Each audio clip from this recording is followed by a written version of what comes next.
friends, this is Caitlin. Welcome back to my channel, CaitlinAnnaleeCards. Today I am playing with some new goodies that I treated myself to from Lawn Fawn.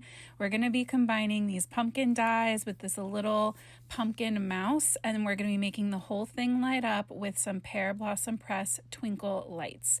So as soon as I saw these Lawn Fawn pumpkin dies, I knew that I needed to light them up. I had to place an order and wait.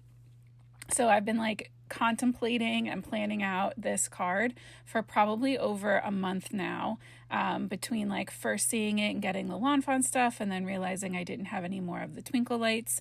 The twinkles are my absolute favorite of the Pear Blossom Press lights, and I think that they're so cute and you can use them so many ways. So I'm starting out by coloring in my little pumpkin mouse. There was a lot to this card, so I have tried to trim out as much as possible. You can let me know down in the comments if you feel like I trimmed too much. I'm always open to feedback. Normally I try to show stamping everything and all the in-between steps and measuring, but I kind of cut more of that out this time. You let me know what you think. For my mice, I guess, I went lighter or darker than I usually do. For my mice, I went darker than I usually do. I brought in some E47 as my darkest shade, and then 44 and 43. Normally 44 would be my darkest. And I think adding in that extra little bit of depth helps it to feel like it fits more with this spooky vibe that we're going for of the Halloween card, where for summer or spring, I would definitely keep my shades lighter and do that 44, 43, 42. But I think it's important to keep in mind that all of your elements add up together to create the general look that you're going for. And so because I wanted this to be a little darker, a little more spooky, a little more Halloween, that's why I brought in that darker shade for my mice. I did add a couple tiny little white gel pen highlights. I didn't go crazy. And we're using those same markers that we used on that stamped pumpkin for our pumpkin die cuts. So we're going to come in with YR09, YR68, and YR04 for all of those. I'm starting out here with the pumpkin tops, but we're going to use the same shades for everything. And for these smaller pieces, die cut pieces, I'm keeping them in the paper that I die cut them from, just to make it easier to color without me having to chase them around my glass top. I die cut and stamped everything onto Copic Express It paper. For my stamped images, I stamped them with Honeybee Stamps Intense Black ink. That's my general go-to paper and ink combination anytime I'm going to be Copic coloring. I had some fun coloring in the little pumpkin guts. I think they just turned out so cute. And then these little pumpkin seeds, I tried to keep a similar color, but I made them just a little bit lighter. And I tried to tone down the pile there with some more of that E51. And we're going to end up tucking some of those seeds into the guts because it makes little, little cuts into it so that you can kind of tuck them in.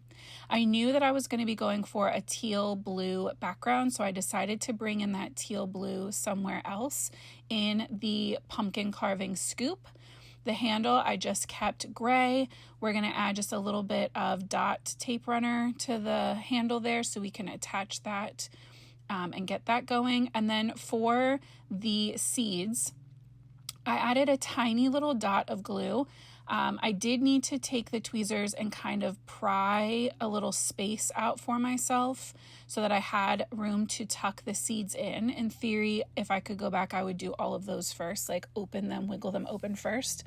But I just think they look so cool, and being able to tuck the seeds in made it look, it's still very cutesy cartoony, right? So it's not really realistic, but it makes it very easy to tell exactly what it is. And I love that. There's no guessing when you look at this. It's definitely pumpkin seeds, a little pile of pumpkin seeds. I'm using those same exact colors for my pumpkins, using my stitch lines here that the die creates for us, as if that was our stamped outline for the little sections, lobes of the pumpkins. And I'm only going to show you this short one once, but I did cut two.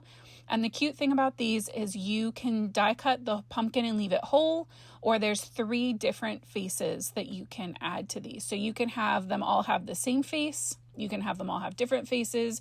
You can have some of them have no faces, like some of them are carved and some of them haven't been carved yet. I love that you can like switch and customize all of these. I'm adding some liquid glue to the back, and I cut the like face fill in die. It comes with this. It fits perfectly over all 3 faces. I cut that out from Lawn Fawn pearlescent vellum. It doesn't have to be pearlescent. I just thought it gave like a cool shimmer, and it has a little bit of teal in it, which would kind of tie back to the background that we're going to create. You could do this from regular vellum. You can make these shakers and cut that from acetate, which is cool, or black, and just have it be like a normal pumpkin, so jack-o'-lantern. But I think all of them are cool. I've even seen people do like glitter for the insides. It's pretty cute. But yeah, so I just took my time kind of coloring these up, making sure that all of my colors were matching, kind of coming back in with some extra lines here and there to give some texture. For my background, I went in with a big piece of the Heffy Doodle tape, like low tack tape, which I'm using as a mask, and I'm taping on this spiderweb stencil. There was no true need to block off the bottom, and it probably would have been easier if I hadn't blocked off the bottom. Because we're going to cover that bottom section with black cardstock anyway. And the only thing I would have just given myself more wiggle room had I kept it lower. So it all turned out fine. But if I was going to do this again, I probably wouldn't worry about masking the bottom, because it literally doesn't matter. I'm going in with peacock feathers, Uncharted Mariner, and then we'll come back in with a little bit of black soot right around the edges. I knew that these blues would pop against those oranges really well. I was going for more of a teal originally. I ended up with a little more of a blue, but I still think that it's perfect. And after I removed my stencil, I went back in with the black soot just a little bit to hit the corners of those white spiderweb sections. And I really love how it kind of double ombres it. I also squished out some of my black soot ink and added water to it so that I could splatter some of that. I think black splatter takes anything and makes it look more like Halloween. And then because we're doing all of this onto a black cardstock base, I'm going in with a water-based black marker and adding that to all of the edges of my white cardstock so that you can't see any like rough cut edges when it's all lined up against that frame. So you can see I have a teeny tiny little mask there. My spider web layer was cut down to 4 by 5 1/4. My full panel is 4.5 by 5 4 1/4 by 5 1/2 A2 sized. I decided I wanted the lids on my pumpkin, so I just added them on with some washi tape. And then once we add our foam later, it's all gonna be treated as if they're each one of those is just one solid piece. I held up my pumpkins where I thought I wanted them to go, and I'm marking right in between their eyes, like basically where their nose would be. I'm adding a little white dot, and I'm going to just use a classic hole punch from like the school supply section to cut a little hole for each of those. That's where our light is going to shine through. And I'm going to go around the edges here and make a full U shape on the outside and the bottom. And then at the top, I didn't want to get too close to that center hole. So we're just going to add 2 little pieces that are going to kind of just be like bumpers up there. Then it was time to figure out my light situation. So these come in a 2-pack. You just kind of very gently crack them apart. They come like stuck together. And I slipped in the little battery. I added a piece of super strong easy tear tape. And I think I do mine backwards. I always end up taping the button to like what will be the front of the card. I think technically you're supposed to be taping that flat part there that says Pear Blossom Press to the back part of your card. But I just find it so much easier to line things up this way. So I'm lining up all of my lights so that they are facing down through the hole, and I'm taping over them with washi tape to keep them in place. If you're not careful, the lights can twist and turn around, and it's not bad. It just makes them less bright. I really wanted these to be as bright as possible because they're going over this, like it has to go through this other cardstock and vellum anyway. So I'm adding some tiny foam squares to my pumpkins, and at least one up on the lid, and getting them situated again so that the light is kind of right where their nose would be, right above their mouths in between the eyes. And I added a second layer of foam tape all the way around so it was high enough that it's not going to make a bump where my battery pack is. I didn't love that the white foam was so white against all of this other black, so I went in with an an Olo black marker, but any like black marker would be fine, and just colored in the edges of the foam so there's no white peeking out.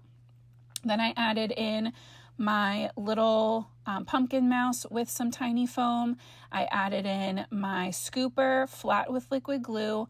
The pumpkin guts are going in with some foam. And then I really wasn't sure at this point if I was going to add the second mouse or not. We will come back in and add in, because once the sentiment was down across the bottom, I felt like it really needed it for balance. That second mouse helped even everything out. So for my call to action, right, my little button, I stamped the push here button from one of Lawn Fawn's little like robot stamps, and I just die cut that with a little square that comes in that same set. And it's not glued yet, but we're going to glue it up there where you push for the button. For my sentiments, I'm going in with Simon Says Stamp white pigment ink first. Then we'll go in with embossing ink. This one's from Pink and Main. And then I'm going to go over everything with Pink and Main's Frosting White Embossing Powder. That pigment ink underneath just gives you a little bit extra security, a little bit extra white pigment. It's not necessary, but I do find that it helps when you're doing white onto black cardstock. It really makes sure that it's fully opaque. So now we're going to add that little push here button. I did not emboss that. I just stamped it with the white pigment ink. I wanted it to be legible, but not as bright as our sentiments.